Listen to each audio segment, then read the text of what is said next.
This is episode 53 of Cinescope, and life is like a box of chocolates. You never know what you're gonna get.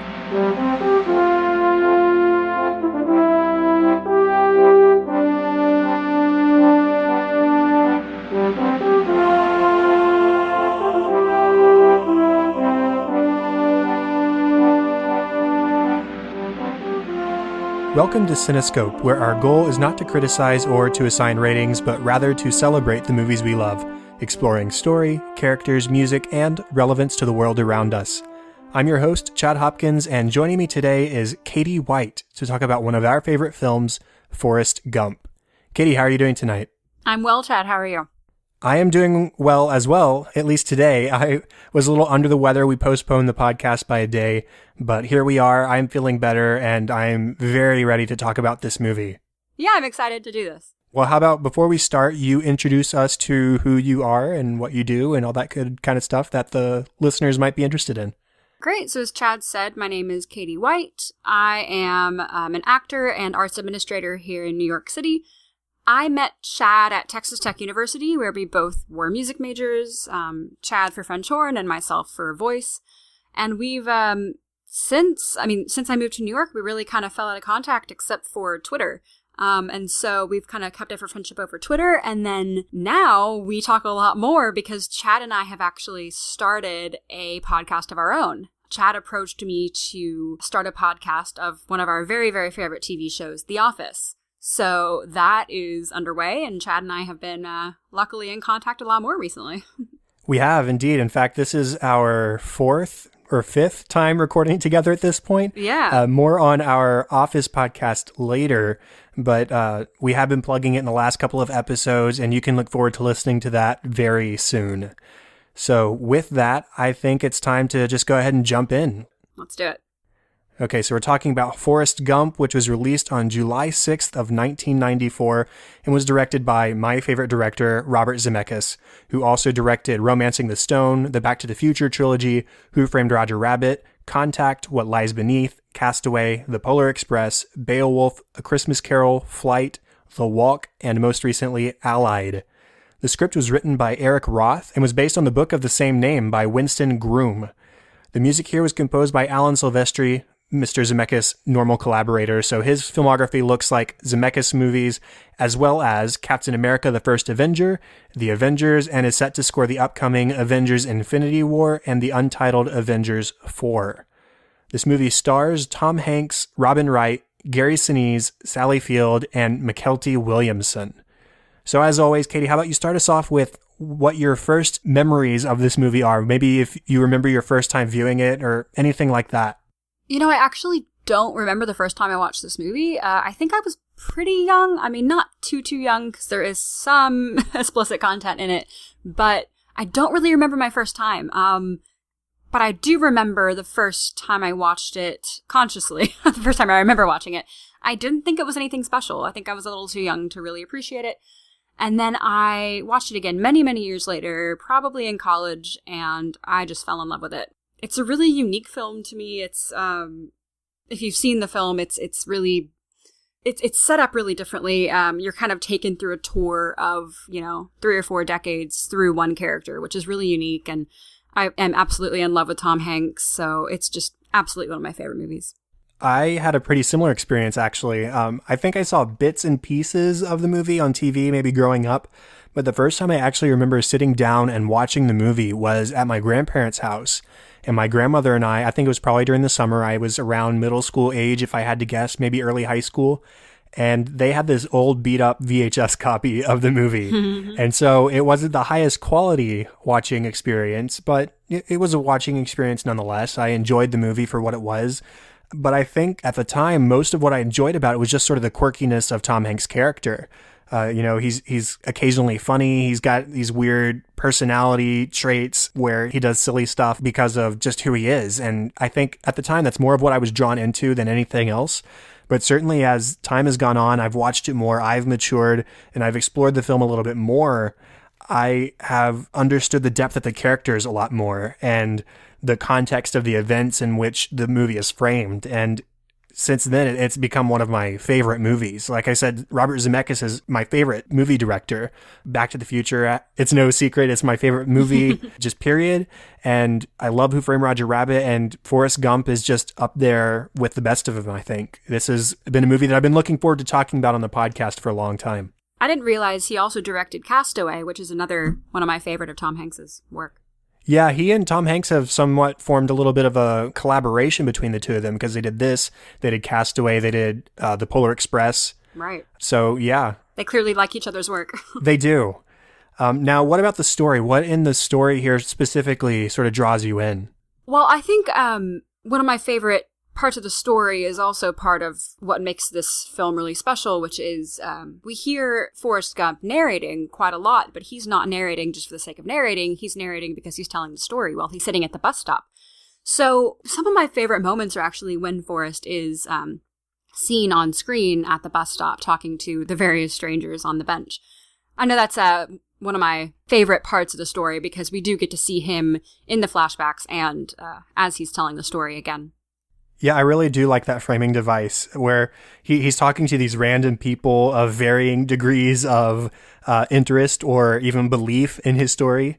And his narration is just so simple and honest and non-complex, to put a nail in it. He's an unextraordinary man. I love that about this story. He's remarkably unextraordinary. And watching his life unfurl with the backdrop of some of our nation's biggest historical events from basically the 50s to the 80s. It's just a clever way of sort of dating Forrest and watching him grow. And it's actually somewhat similar to just the way we mark our own lives, I think. You know, especially in our generation, we look at life sort of pre and post 9/11 in a lot of ways. And there's always those historical benchmarks that you compare your own life against. And you can look and you say, oh, I remember this specifically because it happened right before or after this major event. And so I think it's a really clever way of attaching us to Forrest and, again, just watching him grow. And we get to see a lot of how these life events have aged with Forrest. So we see how he reacts at the time to, say, the death of his friends and how that information ages with him. A lot of times he'll just say, and that's all I have to say about that, because he's processed it and he's kind of at peace with it now. And it's neat to see both sides of that character, you know, mourning the death of a friend or his mother versus later on in his life when he's more at peace. And I really like the switch from the framing device of telling the story on the park bench to picking up where his story leaves off and continuing through to the end with the reintroduction of Jenny and the introduction of little Forrest and then their subsequent marriage and Jenny's death. It's a really sweet way to end the film. It's a very bittersweet ending for sure, but it almost weighs more towards the happy, I think, because everybody's made peace with themselves and with their love for each other. I think another, this is sort of a vague plot point, but the last probably 30 minutes of the film is by far, it's a whole different film to me. It's just my absolute favorite part of the whole movie. Probably from when he starts running to the end. Specifically when we see him meet his son. One of my favorite lines of the whole movie, it's one of the most heartbreaking things I've seen on film, just in my opinion, is when Forrest asks Jenny, is he smart or is he, and then he starts to say, like me. And I think that's the first time, it's not the first time Forrest admits that he's not smart, but it's the first time he's about to admit that he's dumb. And it's just, he knows, at that point, you're like, he knows that he's different. And it kills me every time. Oh, same here. I wrote that scene down as well. And I think the real tragedy of it is, yes, it's him sort of admitting that he's less than smart, but I think it's not that, like you said, it's not the first time he's done so, but it is the first time that he's sort of admitting that it puts him at a disadvantage. Right. And he doesn't want his son to have that same disadvantage when compared to everyone else. So yeah, that scene, it breaks my heart every time as well. So yeah. The look on his face, he's terrified that his son might be at a disadvantage. It's, The last thing I really sort of had for story and just basic cinematography kind of stuff is Zemeckis continues his trend of making cinematic breakthroughs as far as like technology goes.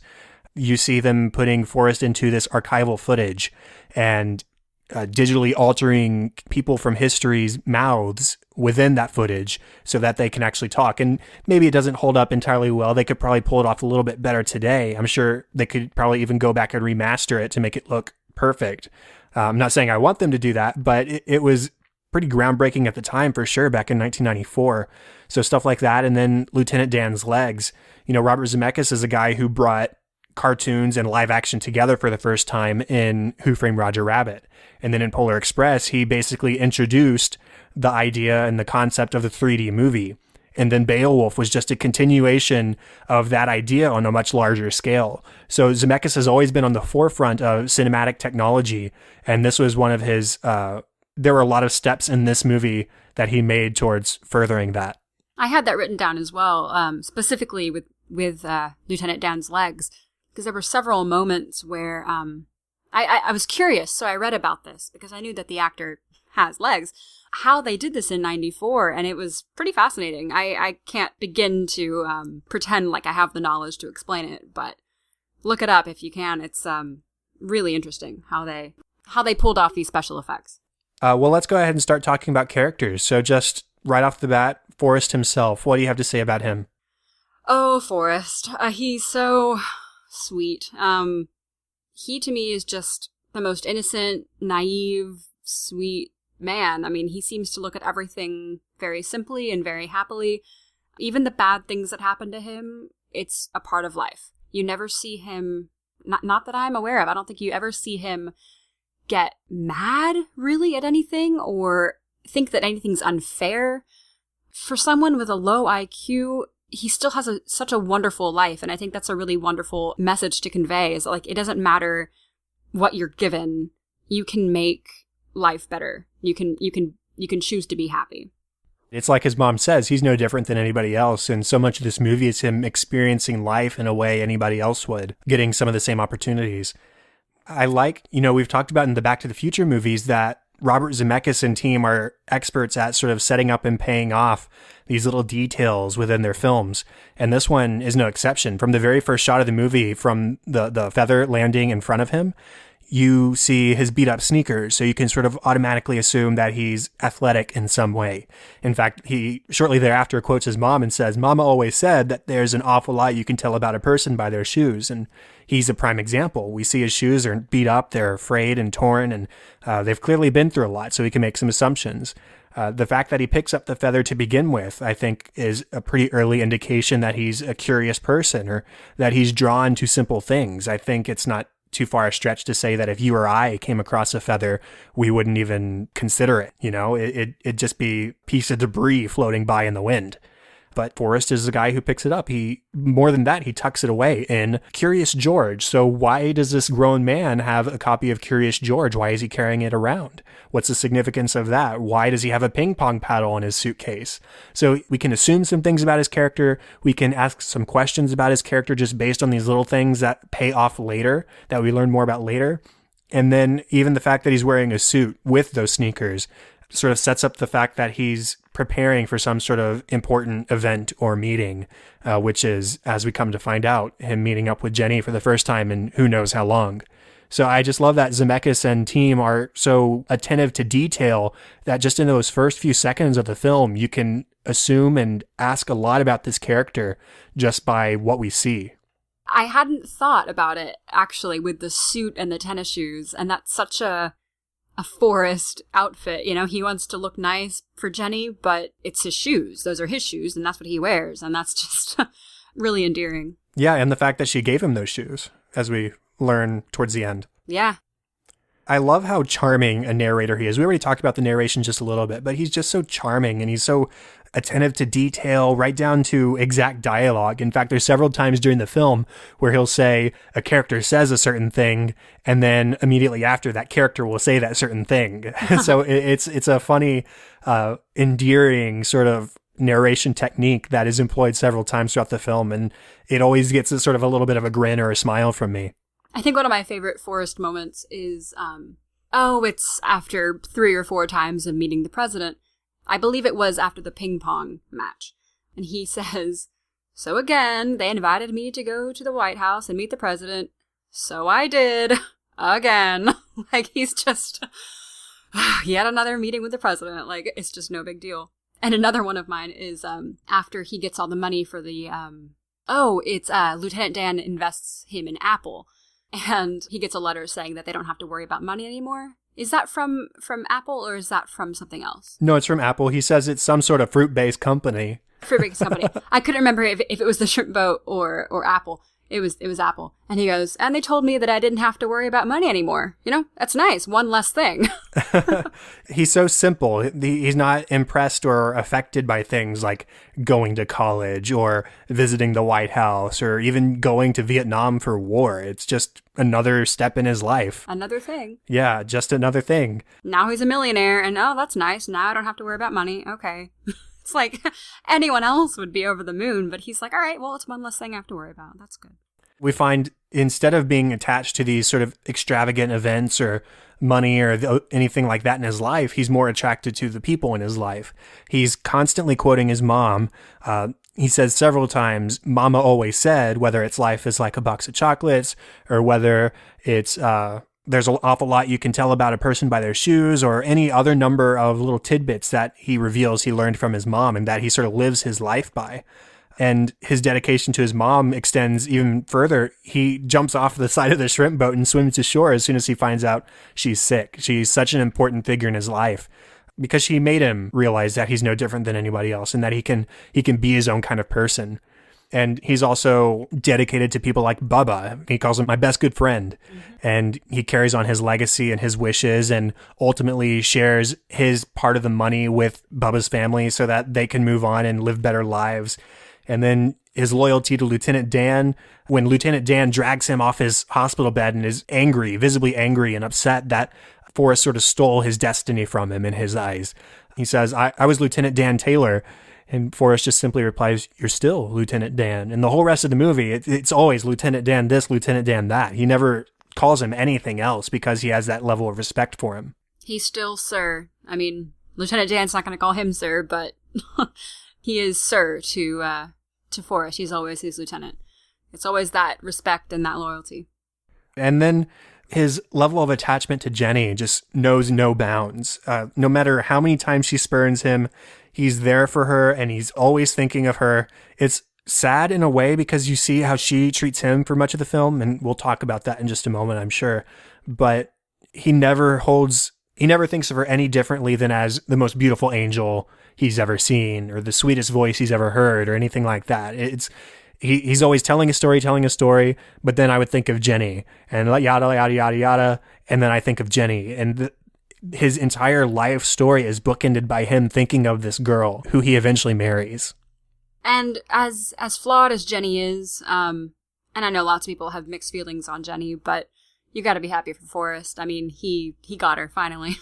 He did. And I mean, he's just a pure character. He doesn't know hate. He doesn't know prejudice. He doesn't have assumptions about anybody. He only knows kindness and he knows love. And that's what I love most about Forrest, is that that's something that we can learn from him, is that there doesn't need to be hate or prejudice or preconceived notions about other people we come across. We just need to approach everybody with the same love and kindness and innocence that Forrest does. And frankly, the world would be a much better place.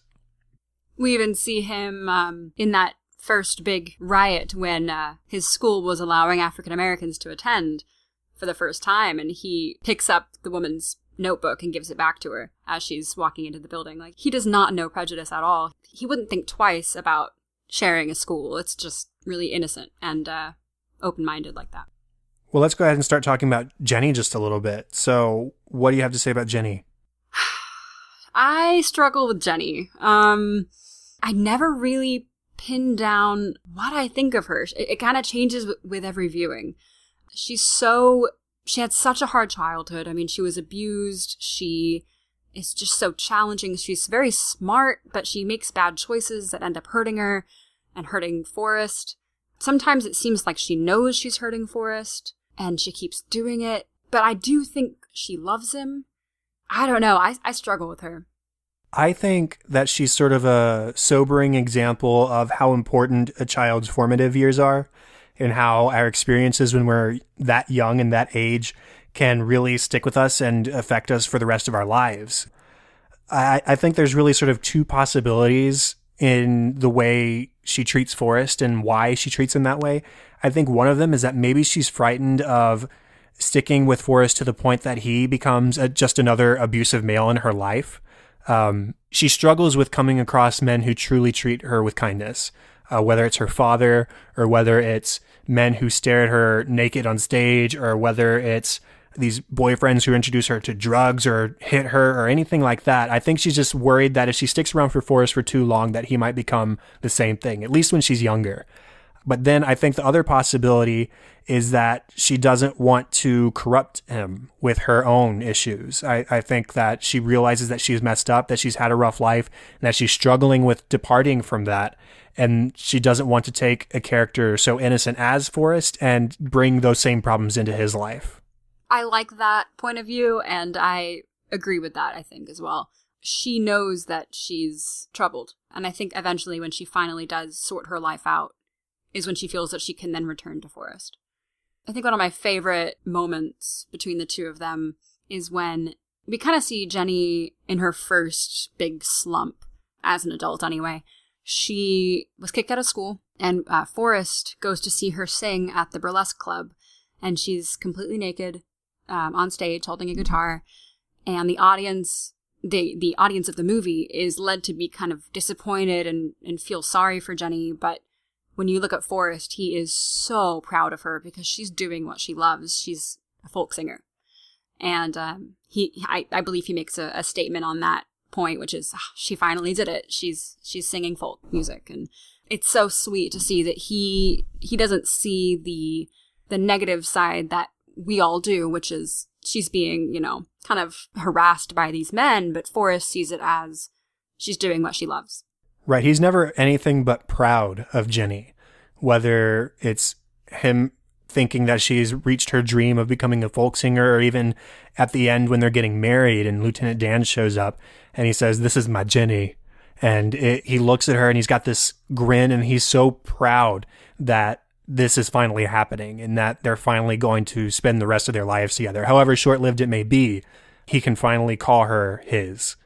It's so sweet the way he looks at her. And I think despite all of her issues, she finally accepts and she reciprocates Forrest's love. And there's that scene where Forrest says, I may not be a smart man, but I know what love is. And she goes and they sleep with each other. And then she leaves the next morning because I almost think she gets scared again, maybe for some of the same reasons earlier. But then when she has a child, his child, she really sort of understands the love that he has for her in a certain way. It helps her to mature. It teaches her to love someone the way Forrest loves her. And it brings her to bringing him back into her life. There are a couple of touching scenes at the very end. I say a couple. The whole last half hour of the movie is really touching. But when Jenny is lying sick in her bed at Forrest's house after the marriage, and he reveals that she was basically his guardian angel, she says, "I wish I could have been there with you." And he says, "You were." And he says, "The only reason I survived Vietnam is because I did what you asked me to. And when I was running across the country for 3 years, you were the one that was always on my mind.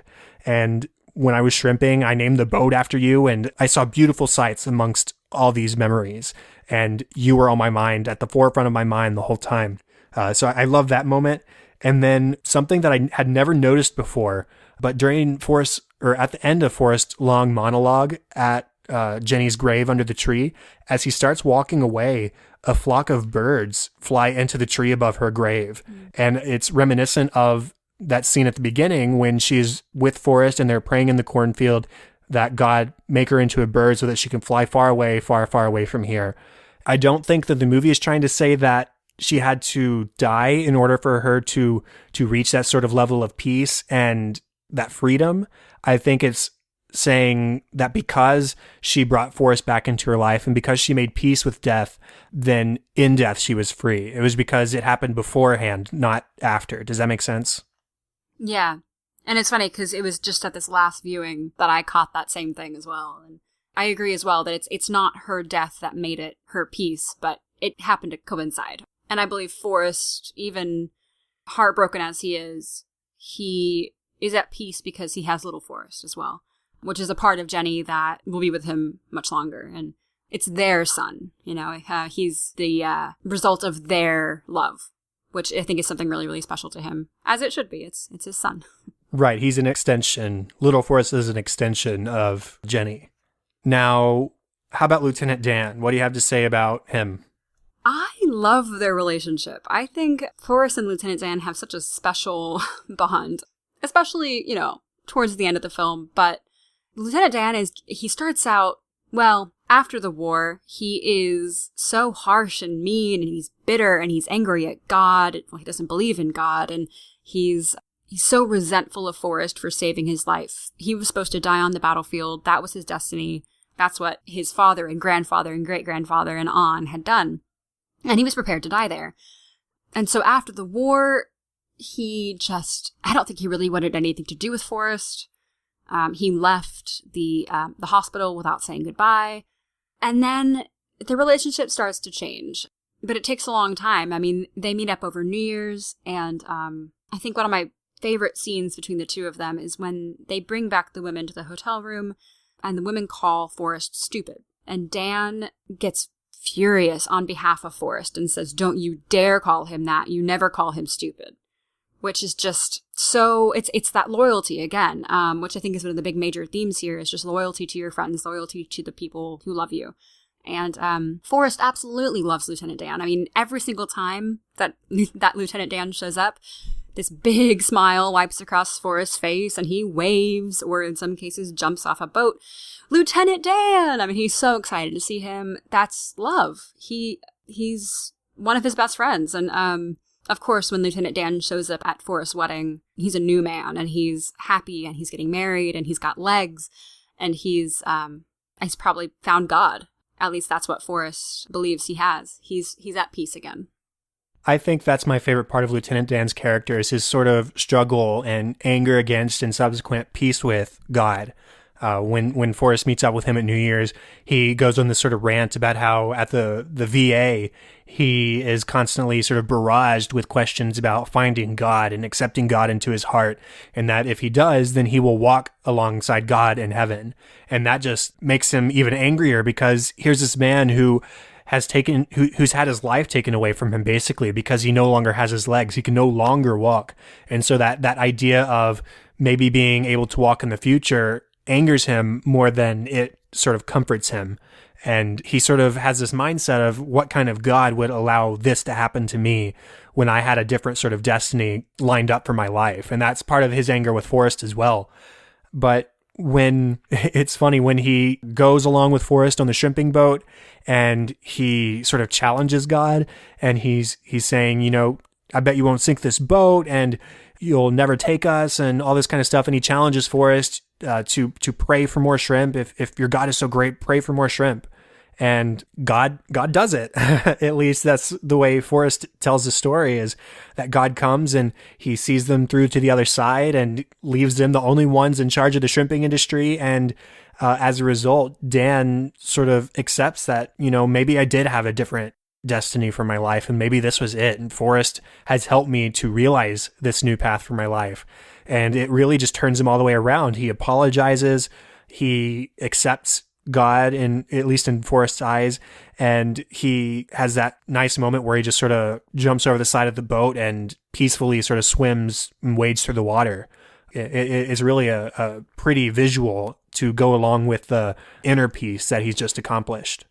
And he's physically stronger at that point too.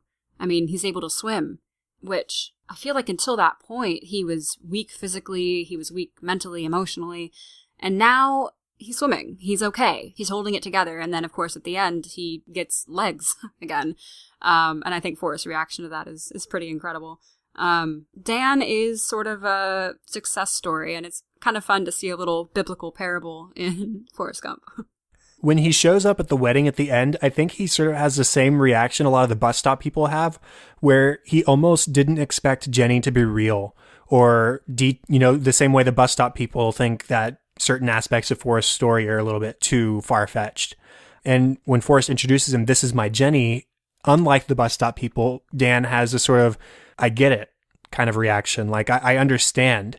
He understands that there is a woman out there who has this love reciprocated for Forrest, because Forrest has never shown Dan anything but love and respect and kindness, despite not receiving the same in return. So I think there's this momentary look on his face where he's like, wow, she's real. And it just sort of solidifies the relationship a little bit further. I agree that one of Forrest's biggest strengths is being able to love people unconditionally. And he loves some really hard people to love, but he does it. Definitely. And to sort of close off our Lieutenant Dan talk, at least for me, I love the small little space references, because the next year they released Apollo 13 starring Tom Hanks and Gary Sinise. And so there's one quote where it's when he makes a promise that he'll be Forrest's first mate. So he says something to the effect of, "The day you're a shrimp boat captain is the day I go to space." And then at the end, when he has his magic legs, as Forrest calls him, he says titanium alloy, the same stuff they use on the space shuttle. So I don't know if those were intentional or not. I actually Googled this because I was curious, and it seems to be split 50-50. Some people think it's just coincidence. It's around the same time as the space shuttle, so maybe that was just a fun fact he was throwing in. I like to think maybe he became an astronaut. He wanted to. He's a lieutenant. That's not out of the question. I'm hoping he did. I don't know. It's a little open-ended, but... Yeah, maybe so. Well, I guess we should at least mention Bubba. What do you have to say about Bubba? I mean, I don't have a whole lot to say, but he's worth mentioning. I just love Bubba and Forrest. I think they are so similar. I think Bubba was the first person Forrest met that was really like him. They're both simple. They're both loyal. And I think Bubba is just so sweet to Forrest. And I think one of my favorite moments with them is when they're in the war and it's been raining forever and it's muddy and they are getting ready to go to sleep. And Bubba suggests that he and Forrest sleep back to back, propped up against one another so that they don't have to sleep with their faces in the mud. And that's such a just teamwork, war buddies, like good moment. And it just shows that they're depending on each other. They're getting each other through this. And then, of course, after Bubba dies, and Forrest does, make a fortune from the shrimp boat company, he keeps his promise. I remember he tells Lieutenant Dan, "A promise is a promise, Lieutenant Dan." So he gives Bubba's family Bubba's half of the fortune, because a promise is a promise. I think you said everything, really. They are very similar. Bubba really teaches Forrest about brotherhood. Where he grew up an only child. His mama teaches him about loving others and that he's not different, but Bubba teaches him about brotherhood, and Dan teaches him about sort of authority and respect, and then Jenny is there to teach him about love even further. So I think each of the characters here definitely brings something different to the table that Forrest sort of learns from, because he is such an easily influenced person. I would agree with that. So sometimes we talk about how we relate to the characters. Are there any here that you relate to in particular? So I wouldn't say that I relate to one character in this film, but I think that they all sort of represent parts in all of us. So for some of the negative traits, I think we can all sometimes be a little naive like Forrest, sometimes irresponsible and reckless like Jenny, bitter like Dan, but we can also be trusting and loyal and kind like Forrest, or adventurous like Jenny, or forgiving like Dan. I don't think that any of these characters necessarily represent any of us. I think they all represent parts of us. That's kind of always how I've seen this movie, is just that, because they're all so different, especially the three main characters, Jenny, Forrest, and Lieutenant Dan. I like that, and I agree. I've always said that for me, when I rewatch films, I like to try and put myself in the shoes of different characters. So this rewatch, I'll watch through the perspective of Forrest, and this rewatch, I'll watch through the perspective of Jenny, and so on, so that I can sort of get in their head and better understand their motivations and why they do the things they do. And so I think it's definitely true that we see bits of ourselves in every single one of the characters. And I think there's a lot of value to trying to relate to all of them so that you understand them better. So yeah, I like that. Well, let's go ahead and start talking about the music a little bit. And we'll start off with Alan Silvestri's score. For me, I think this is perhaps Silvestri's most beautiful music, at least as far as the themes go. You've got the main title, or the sort of the feather theme, which is tender and almost has a little bit of a juvenile quality to it, which isn't a bad thing, I don't think. It's very representative of Forrest in a good way. It's very simple piano, not overly fast, not overly complex. It's a really beautiful theme, and just about any other theme in the movie, I think, is a bit of a tearjerker, whether it's that theme or whether it's the music that's introduced in the You're No Different cue on the score. Mm-hmm. It's the ba-da-dum bum bum bum bum bum bum bum bum. Yeah, that one, which I think is sort of another Forrest theme, or maybe a young Forrest. And then there's the running theme, which we get a couple variations on. So we hear it the first time when Jenny first says, "Run, Forrest, run." And we get a huge, brassy, big version of it when Forrest is playing football. Yeah. And then there's the sort of joint theme that I think I heard being used at different times for both Jenny and for Lieutenant Dan, which I think is interesting because there are definite parallels between those two characters in how they sort of deteriorate for a little bit of the film, and then they sort of rise from the ashes, for lack of a better descriptor. They come out on the other side better people, I think. And so it's interesting that I think the same music was used a couple instances for both characters. I believe you're right, yeah. Yeah, so I really love Alan Silvestri, and I do think that it's very pretty music. As far as music that is not score music, this is a neat film because we do travel through, I think, the 50s through the 80s mostly. And so we get to see the music, or we get to hear, rather, the music of the time as well. So I made a short little list of some of the big names. We've got Elvis singing Hound Dog, of course, in his mother's inn. We have Aretha Franklin. We have the Beach Boys, the Doors, Simon and Garfunkel, Leonard Skinner, Willie Nelson. Just a bunch of really big, classic hits. We've got Mrs. Robinson, On the Road Again, Hound Dog, Respect. Like, these are such iconic pieces that we all fit into one movie, and they all work because it is a sort of a tour through his life. There are songs in this soundtrack that I just can't help but always associate with this movie. So even if they come on the radio completely out of context from this film, I think of it. Especially songs like Get Together by the Youngbloods, Everybody's Talking by Harry Nilsson, Running on Empty especially. I think that's a big one for me. Running on Empty will forever be the Forrest Gump running song by Jackson Browne. Yeah. Even Against the Wind, to a certain extent, by Bob Seger. Those are the main ones for me that if I hear those songs out of context, I always think of Forrest Gump. And I like how the soundtrack songs are almost used as a timeline throughout the film. It's not so exact that if we're in a certain year in Forrest's life, we're hearing a song from that year. It's not quite that linear, but for the most part, we do hear music on a spectrum from that time period, which I think is a really cool way to show sort of the passage of time and give the film a little bit more context. Well, cool. I mean, I don't think there's a whole lot else to be said about the music aside from that. It's good stuff. The soundtrack is extremely well known to a lot of people, I think, specifically. And then, like I said, Silvestri's score is just very pretty. If you haven't downloaded the score album, it's only like 36, 39 minutes long. It's not extremely long, but it's all very nice listening music. You're right, there's not a whole lot of original score music because so much of it is hits from the decades, but what there is of the score is lovely. Well, let's go ahead and move on to sort of our takeaways, our relevant section. So what's one of your takeaways from this movie? I think my really big one we already kind of touched on, which is loyalty. Forrest shows incredible loyalty to Jenny, to Bubba, to Lieutenant Dan, to his mother. He showed incredible loyalty on the battlefield, which won him a Medal of Honor. He had to go find Bubba, and in doing so, he happened to cross, nearly his entire platoon and brought them all back to safety, or to die out of the battlefield, to die on the shore. He's just such a loyal character that that can't not be mentioned.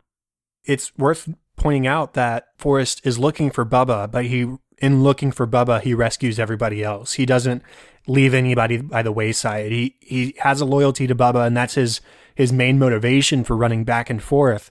But in the end, he earns the Medal of Honor because he rescues everybody else. He doesn't leave anybody behind. He doesn't pass them up. Yeah, it's a big glimpse into his character and the way he looks at life. Everybody is worth saving in that respect. He doesn't run past him to go find Bubba. You know, he's going out to find Bubba and then sees the others and brings him back as well, and then goes back out. It's very heroic and definitely deserving of his Medal of Honor. One of the most well-known quotes, if not the most well-known quote from this movie, is the life is like a box of chocolates. You don't know what you're going to get. And I think what that is really telling us is that we have to sort of take life as it's given to us. But that's not to say that we don't have at least some measure of say in the way things go, in the outcome of our lives. And that sort of goes towards the theme of the feather and what the feather itself represents since it bookends the film. I was curious, do you have any sort of thoughts or interpretation of what the significance of the feather means, whether it is sort of like what Forrest's mother says, where we're all just floating around random, or whether we have a destiny, or do you have any sort of thought on that? I kind of tie the feather to Forrest himself. He, as far as I know, never really had a big plan in life until, I mean, he kind of gets thrown from situation to situation and makes the best of it. And he was not going to go to college, and then he did. And then not going to go to Vietnam, and he did. Wasn't going to play ping pong, and then he did. And so just kind of wherever the wind took him, which, just like a feather, he took everything in stride and took things as they came. I like that. And I think I pretty much agree. I think that the feather itself is basically up for interpretation. I don't think there really is one definite answer one way or the other.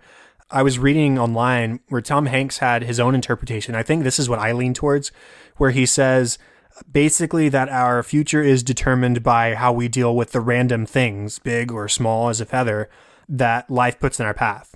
So Forrest, his life is determined by people coming into his life and giving him options. So he's being chased by bullies, so he runs down the football field, and the talent scout finds him, and so he goes to college. And then after college and he graduates with his degree, the Army recruiter comes up and he says, have you ever thought about your future? And so now he's in the Army, and then he runs across Bubba, and Bubba introduces him to the shrimping business. And so now he's a shrimper. And then it's just step after step, random thing happening in his life. And then he takes that and he makes it his own.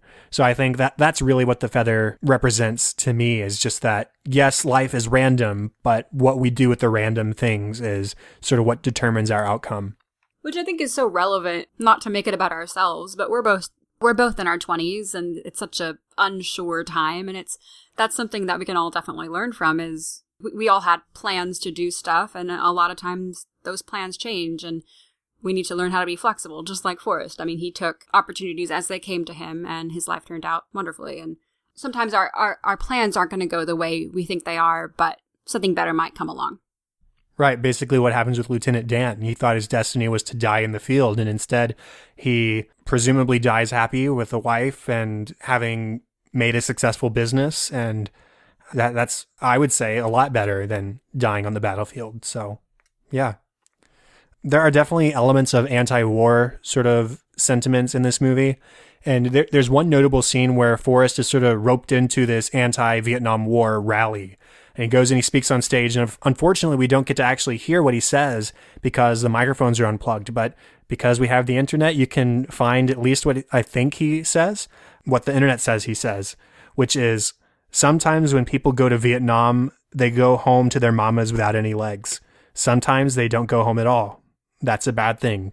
That's all I have to say about that. And then, of course, the main announcer guy says, I can't remember that character's name, but he says, right on, man. That says it all. And I think that does say a lot. It's Forrest just taking this big concept of loss and sacrifice and all those kinds of things and simplifying them into a way that he understands, at least. And it ends up being surprisingly profound. And I'm not saying I'm against war. I'm not saying anything like that. I think it's specifically targeting the Vietnam War here, but could be applied to any war. And I think that it's really just asking us to consider the cost. I mean, even Bubba, when he's dying, he says, why did this happen? And I want to go home. And we have to consider those kind of situations when we do go into something like a war, especially Vietnam, which ended up being sort of this big blight in our nation's history. Any other takeaways? I think that's all I have to say about that. I wish I could leave it there, but I do have one more. I think ultimately the movie is about making peace with your life circumstances, whether it's peace with death, peace with love, or peace with your past.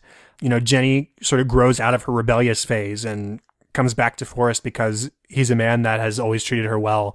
And she knows that she's always loved him, I think. But it just sort of took her a while to realize it. And then you have Dan, who finally apologizes to Forrest and makes peace with God after they're successful in their business together.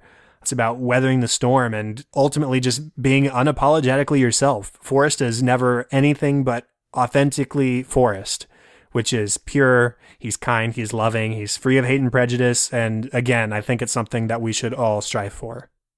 Any final thoughts? I think that's it for me. I think you said it. Great. Well, I think that is the end of the official 53rd episode of Cinescope. Thanks for joining me tonight, Katie. Glad to be here. Thanks for having me. Contact for the show, facebook.com/Cinescope Podcast and @Cinescope Pod on Twitter. Please go over to iTunes, help us out by rating and reviewing and maybe even subscribing.